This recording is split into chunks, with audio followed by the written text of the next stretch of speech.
नमस्कार दोस्तों, सर्वांग मोटिवेशन चैनल में आपका स्वागत है। दोस्तों, कोई अमीर हो या गरीब, महिला हो या पुरुष, हर व्यक्ति अपने अपने तरीके से भक्ति करता है, लेकिन मनोकामनाएं कुछ ही लोगों की पूरी हो पाती हैं। इसकी वजह है मन में बसी बुराइयां। जब तक मन से बुराइयां खत्म नहीं होंगी, तब तक मन पवित्र नहीं होगा और ना ही भक्ति में मन लगेगा। पूजा करते समय भी मन में इधर उधर की बातें चलती रहेंगी। इसलिए भक्ति का आनंद लेना चाहते हैं तो सबसे पहले अपने मन को पवित्र बनाना चाहिए। आज की इस वीडियो में आप एक कहानी के द्वारा देख पाएंगे कि कैसे एक दुकान वाले ने एक संत को समझाया कि जब तक मन में बुराइयां रहेंगी तब तक भगवान की कृपा नहीं मिलेगी। दोस्तों, कहानी को अंत तक अवश्य सुनना। तो चलिए कहानी शुरू करते हैं। किसी गांव में एक संत घर घर जाकर भिक्षा मांग रहे थे।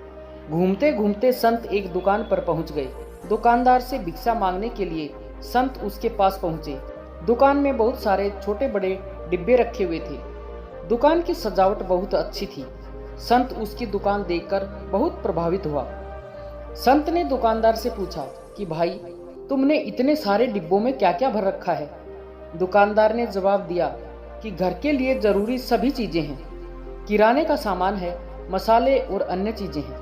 संत ने एक डिब्बे की ओर इशारा करते हुए पूछा कि भाई, उस डिब्बे में क्या है? दुकानदार ने कहा कि उसमें तो लाल मिर्च है।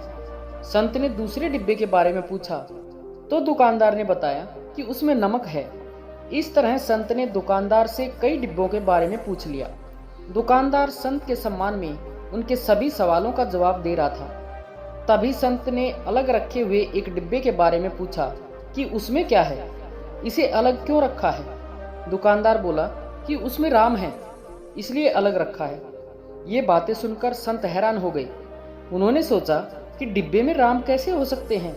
संत ने यह बात दुकानदार से पूछी। दुकानदार ने कहा कि जिस डिब्बे में कुछ नहीं होता है, यानी जो डिब्बा खाली होता है, उसके लिए हम यही कहते हैं कि उसमें राम है। हम डिब्बे को खाली नहीं कहते हैं। ये बात सुनते ही संत आश्चर्यचकित हो गए कि इस दुकान वाले ने कितनी बड़ी और गहरी बात कह दी है।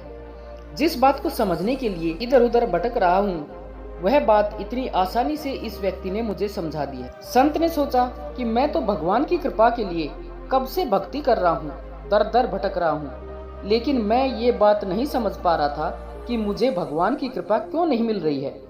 जब तक मेरे मन में बुराइयां हैं, मेरा मन फालतू बातों से भरा हुआ है, तब तक मुझे भगवान की कृपा नहीं मिल सकती।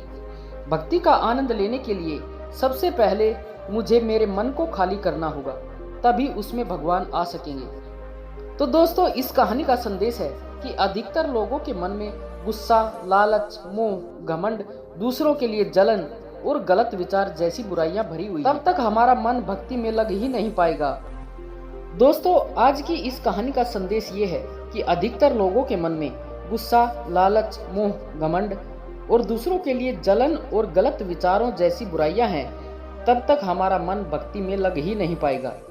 भक्ति में मन लगाना चाहते हैं तो हमें सबसे पहले इन बुराइयों को खत्म करना होगा।